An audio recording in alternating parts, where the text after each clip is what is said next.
కృష్ణా జిల్లా పామరు టీడీపీ కార్యాలయంలో CM relief fund చెక్కుల పంపిణీ జరిగింది. నియోజకవర్గంలోని 39 మంది బాధితులకు ఎమ్మెల్యే వర్గర్ కుమార్ రాజా, జనసేన ఇన్ఛార్జి తాడిశెట్టి నరేష్ తో కలిసి 20,87,004 రూపాయల చెక్కులను అందజేశారు.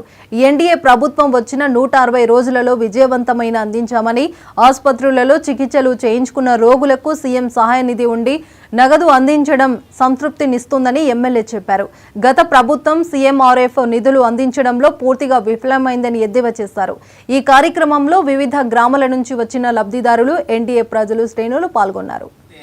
వాళ్ళకు కూడా గౌరవనీయులు రాష్ట్ర ముఖ్యమంత్రి వర్యులు చంద్రబాబు గారు ఆయన ఇచ్చిన హామీ ప్రకారంగా ఏదైతే అభివృద్ధి పనులు, సంక్షేమ కార్యక్రమాలు చేసుకుంటూ ఈరోజు సంచలనాలు, సాహసోపేత నిర్ణయాలు తీసుకుంటూ అద్భుతమైన పరిపాలన అందిస్తూ అందరికీ అందుబాటులో ఉంటూ ఒక జవాబుదారీతనంతో, ఒక బాధ్యతతో పరిపాలన అందిస్తున్న తరుణంలో ఆయన స్ఫూర్తితో పామరు నియోజకవర్గంలో మీ అందరి వాడిగా, మీలో ఒకడిగా, మీ సేవకుడిగా, మీ వైద్యానికి డబ్బులు సరిపోకపోతే లక్షల్లో ఖర్చు అయితే అది కూడా లెటర్ తీసుకెళ్తే వాళ్ళకు కూడా 6 లక్షల గ్రాంట్ ఒకేసారి ముఖ్యమంత్రి గారు గ్రాంట్ చేయడం జరిగింది.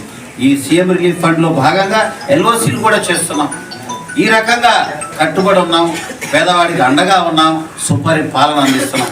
దాంట్లో భాగంగా 39 మంది ఎవరైతే లబ్ధిదారులు ఉన్నారో వారందరినీ కూడా ఆహ్వానించి వారందరి సమక్షంలో వారందరికీ కూడా ముఖ్యమంత్రి గారిని అందరూ కూడా ధన్యవాదాలు. వారందరి తరఫున కూడా పామరు నియోజక ప్రజల తరఫున కూడా ముఖ్యమంత్రి